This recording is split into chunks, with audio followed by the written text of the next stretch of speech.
como as forças armadas mais poderosas do mundo podem queimar duas aeronaves de 60 milhões de dólares, sustentar um tiroteio de horas em território iraniano e ainda assim trazer cada um de seus homens de volta para casa, vivo? A resposta está em um código, uma filosofia gravada no DNA de cada soldado americano: não deixar ninguém para trás. E eles levam isso ao pé da letra. Para resgatar um único oficial ferido, isolado numa cordilheira a mais de 2.000 metros de altura, dentro de um dos países mais hostis do planeta, eles mobilizaram tudo. Operadores da Força Delta, a equipe 6 dos Navy SEALs, uma rede de contra-informação da CIA, aviões A-10 Thunderbolt, drones Reaper e um guarda-chuva completo de guerra eletrônica. Esta é a história real do que aconteceu nas Montanhas Zagros. Tudo começa quando um caça F-15E Strike Eagle é abatido por um sistema de mísseis Terra-Ar Thor, escondido no fundo de um canyon. O oficial de sistemas de armas, ferido na ejeção, caminha 3 quilômetros sozinho, num terreno acidentado e na escuridão total, escalando essa cordilheira enquanto as forças da Guarda Revolucionária Iraniana se aproximam. Para ganhar tempo, a CIA lança uma campanha massiva de desinformação, enviando os iranianos numa caça a um fantasma. É aí que a Delta e os SEALs fazem algo quase inédito na história da guerra moderna. Estabelecem uma base operacional avançada em solo iraniano e a defendem sob fogo inimigo pelo tempo necessário para trazer seu homem de volta. Mas, quando a parte mais difícil parecia ter acabado, duas aeronaves de transporte quebram simultaneamente na pista improvisada. A decisão que os comandantes tomaram a seguir deixaria destroços ardendo dentro do Irã por dias. Às 2h15 da manhã, as Montanhas Zagros são uma muralha de escuridão cortada apenas pela luz das estrelas. Dá uma olhada nesse mapa. A fronteira entre Irã e Iraque atravessa um terreno tão acidentado que os vales se estendem por quilômetros sem uma única linha reta. Os picos passam dos 4.000 metros. Os sistemas de radar, de ambos os lados, mal conseguem enxergar alguns quilômetros por entre as montanhas. Esse terreno é, ao mesmo tempo, um pesadelo para os pilotos e um santuário para qualquer um que queira permanecer invisível. 2 caças F-15E Strike Eagle zigue-zagueiam por esses vales em baixa altitude, usando seu radar de acompanhamento de terreno para praticamente abraçar os contornos do solo. A missão deles é atacar um bunker de comando da Guarda Revolucionária, uma daquelas instalações subterrâneas que bombas comuns não conseguem nem arranhar. A arma para o serviço é a GBU-28, uma bomba guiada a laser de mais de 2 toneladas, projetada para perfurar 6 metros de concreto reforçado. Para lançá-la com precisão, o caça-líder precisa subir. Ele tem que passar da linha da montanha e se expor. Essa manobra de subida leva de 8 a 12 segundos. Para um avião voando baixo para se esconder da rede de defesa aérea iraniana, esses 12 segundos são os mais perigosos da missão inteira. O sistema de longo alcance do Irã, o Bavar 373, cobre o espaço aéreo mais alto. Mas lá embaixo, nos vales, ele está cego. É para isso que serve o voo de contorno. O que os pilotos americanos talvez não soubessem é que a Guarda Revolucionária tinha posicionado um sistema móvel de mísseis de curto alcance, um Thor M1, num desfiladeiro bem abaixo da rota de ataque. O Thor M1 é um sistema de fabricação soviética que o Irã opera há décadas, e seus operadores sabem exatamente o que esperar. Eles estão esperando por aquela subida. Às 02h18 da manhã, o F-15E líder inicia a subida. O Thor M1 trava o radar quase instantaneamente. 2 mísseis 9M371 são disparados em rápida sucessão. Cada um tem quase 3 metros de comprimento, pesa 167 quilos e viaja a quase 3 vezes a velocidade do som. O piloto lança um pacote completo de contramedidas, flares, chaff e uma manobra evasiva de alta força G. O primeiro míssil persegue uma isca de calor e explode longe, mas o segundo ativa seu fusível de proximidade no alcance letal. A ogiva de fragmentação, 15 quilos de aço, estraçalha as linhas hidráulicas do avião. Sem sistema hidráulico, o F-15E não consegue mais controlar suas asas. Em segundos, o jato vira um peso morto de metal. Os 2 tripulantes ejetam na escuridão sobre as montanhas do sudoeste do Irã. O paraquedas do piloto o leva para um terreno mais acessível, e as equipes de resgate o recuperam em poucas horas. O oficial de sistemas de armas não teve a mesma sorte. Ele pousa a vários quilômetros de distância, numa área muito mais íngreme, e está ferido. A ejeção violenta deixou ferimentos que transformam cada passo num ato de pura força de vontade. Aqui começa a fase 2. O treinamento de sobrevivência entra em ação no momento em que suas botas tocam o chão. A prioridade imediata é distância e altitude. Ele precisa se afastar do local da queda antes que as forças iranianas cheguem, e precisa alcançar um ponto alto para conseguir se comunicar sem ser cercado. Apesar das dores, ele se move. Nas horas seguintes, ele cobre mais de 2 quilômetros de terreno montanhoso no breu total, subindo uma cordilheira que chega a mais de 2.000 metros acima do nível do mar. Olha bem para essa cordilheira. Isso não é uma trilha de caminhada.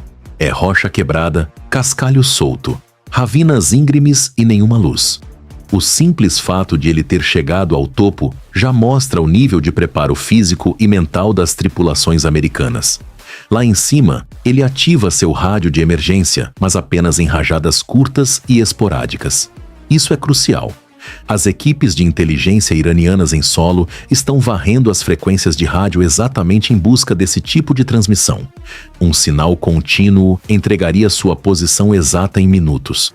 Então, ele transmite em pulsos, apenas o suficiente para que as forças americanas triangulem sua posição e depois silencia. O sinal chega. O protocolo SANDY, o Manual de Resgate em Combate das Forças Armadas dos Iron Seal, é ativado. Esta é a fase 3. A CIA age primeiro e age rápido. Antes mesmo de um único helicóptero decolar, agentes de inteligência começam a plantar informações falsas nas redes militares iranianas. A história que eles criam é específica e crível. Forças terrestres americanas já localizaram o oficial e estão tentando tirá-lo do país por uma rota clandestina, movendo-o de carro pelas passagens nas montanhas em direção à fronteira com o Iraque. Essa fuga terrestre fantasma tem um único objetivo: desviar os recursos militares iranianos do verdadeiro corredor de resgate e apontá-los na direção oposta. E funciona. Unidades da Guarda Revolucionária e milícias locais começam a se reposicionar para a rota falsa. Por uma janela de tempo de algumas horas, a cordilheira onde o oficial está escondido fica relativamente silenciosa. A CIA comprou o tempo que a equipe de resgate precisava. Agora é a fase 4. Já é final da segunda noite da operação. Do outro lado da fronteira, no Iraque, um pacote de aeronaves como quase nunca se viu para uma única missão de resgate está se preparando. Liderando a inserção estão os helicópteros MH-6 Little Bird, pequenos, ágeis, usados exclusivamente por forças de operações especiais.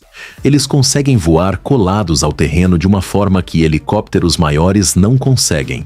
Cada um vai armado até os dentes com metralhadoras que disparam 4.000 tiros por minuto e lançadores de foguetes. Atrás deles vêm os MH-60 Pave Hawks, a versão de operações especiais do Black Hawk, carregando operadores da Força Delta e da equipe 6 dos SEALs. Lá no alto, quilômetros acima das montanhas, invisível para qualquer um no solo, um conjunto de aeronaves de guerra eletrônica estabelece o que é, na prática, um domo de invisibilidade sobre toda a operação. EA-18G Growlers da Marinha Americana começam a interferir nas frequências de radar iranianas. Essa rede de bloqueio cobre um raio de centenas de quilômetros, cegando os operadores de radar iranianos no exato momento em que o pacote de resgate cruza a fronteira. Um avião HC-130 Doriath Combat King serve como o cérebro da operação, orbitando em altitude e coordenando tudo. E, costurando a operação, um drone Mk-9 Reaper mantém um olho infravermelho fixo na posição do oficial, transmitindo suas coordenadas exatas para os helicópteros em tempo real. Fase 5. A 14 milhas da cidade de Shereza existe uma pista de pouso agrícola abandonada. Ela tem pouco mais de 1.000 metros de comprimento, mal o suficiente para um caça em condições normais e totalmente inadequada para o transporte pesado que a operação vai exigir, mas as Forças Armadas Americanas não precisam do adequado. Elas precisam do que é utilizável. E, para uma base avançada temporária dentro do Irã, utilizável é mais do que suficiente. As forças americanas estabelecem um perímetro ao redor da pista minutos após pousarem. Este é o momento sem precedentes na história militar recente. Uma base operacional americana, funcional, em pleno solo iraniano, com operadores de forças especiais, armados e ativos, a pouco mais de 20 quilômetros de uma cidade iraniana. A audácia da manobra é difícil de colocar em palavras, mas a lógica é fria e simples. Para resgatar alguém de um pico de 2.000 metros em território hostil, você precisa de um ponto de apoio próximo. A pista de Shereza é esse ponto. Fase 6. A extração. Os helicópteros das Forças Especiais navegam os últimos quilômetros até a cordilheira em baixa altitude, invisíveis ao radar iraniano. Eles chegam à posição do oficial e estabelecem um perímetro defensivo de 360 graus. Por um breve momento, a operação parece estar indo conforme o plano. O oficial é embarcado. A extração é iminente, mas o horizonte começa a se mover. Forças iranianas identificaram a cordilheira. Veículos sobem pelas trilhas, combatentes se movem a pé, e eles estão vindo de múltiplas direções ao mesmo tempo. O inferno se instala. Um tiroteio massivo explode naquela cordilheira em plena luz do dia. Os operadores americanos criam uma parede de fogo, segurando o perímetro. Os Little Birds metralham as encostas. É quando chegam os A-10 Thunderbolts, o lendário avião de apoio aéreo. Cada passada do A-10 despeja até 4.200 tiros por minuto de seu canhão GAU-8 Avenger. Projéteis de 30 milímetros do tamanho de uma garrafa de refrigerante, cada um capaz de perfurar blindagem. As colunas iranianas sofrem baixas pesadas. O avanço deles diminui. O perímetro se mantém. O volume de fogo dos A-10, dos Little Birds e dos Pave Hawks está comprando uma coisa para as equipes em solo: segundos. E nesse tipo de combate, segundos são tudo.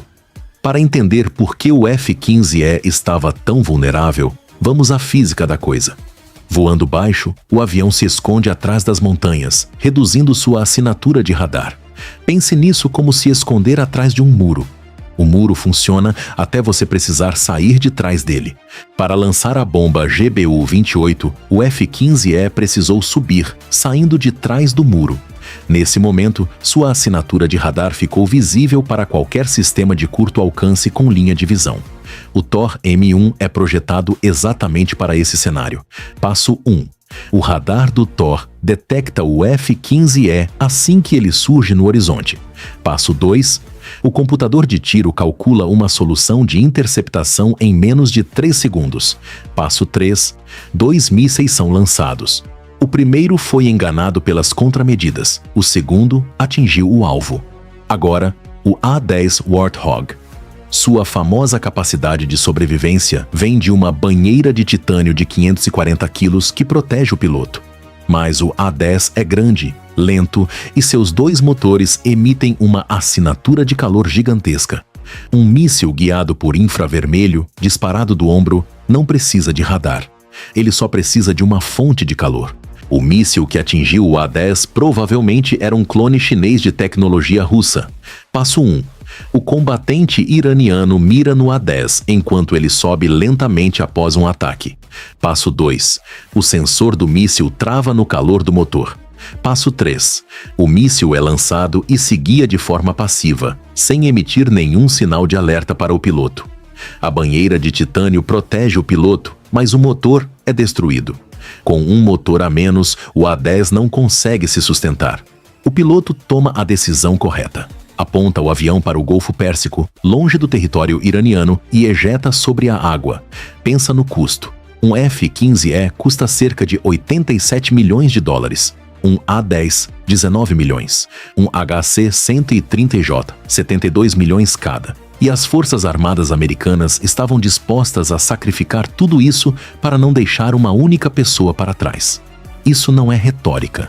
É doutrina militar escrita no preço das aeronaves destruídas. Agora, de volta àquela cordilheira, o oficial resgatado está no helicóptero. Os A-10 ainda martelam as posições inimigas. A extração está a 30 segundos de começar. Para os comandantes, a parte difícil acabou. Mas é exatamente aí que tudo dá terrivelmente errado. De volta à base improvisada na pista de Shereza, os dois HC-130J Combat King, que deveriam evacuar o resto do pessoal, sofrem falhas mecânicas críticas, simultaneamente. As duas aeronaves não conseguem decolar. Elas estão presas numa pista iraniana, cheias de equipamentos e dados sigilosos, com um comboio de veículos iranianos se aproximando em alta velocidade. Os comandantes decidem em segundos. Não há tempo para conserto. A ordem é curta e grossa. Destruam as aeronaves. Operadores de forças especiais instalam cargas de demolição e as detonam. Os dois HC-130Js, um prejuízo de 144 milhões de dólares, são transformados em sucata.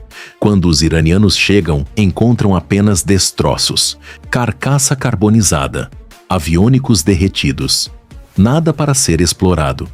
3 aeronaves adicionais são chamadas para evacuar todo o pessoal antes que o comboio chegue. A janela de tempo é brutalmente apertada. Mas eles conseguem.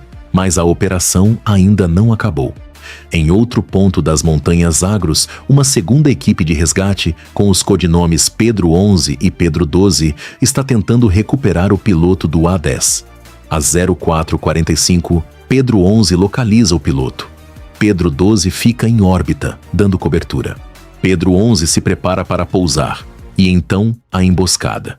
Uma arma antiaérea Zu-23, um sistema de canos duplos da era soviética, abre fogo de uma posição oculta. Ela não tem radar, por isso era invisível para a guerra eletrônica. As balas rasgam o Pedro 12, que faz um pouso forçado. Agora, a missão de resgate se tornou uma luta pela sobrevivência. Pedro 11 é a única saída.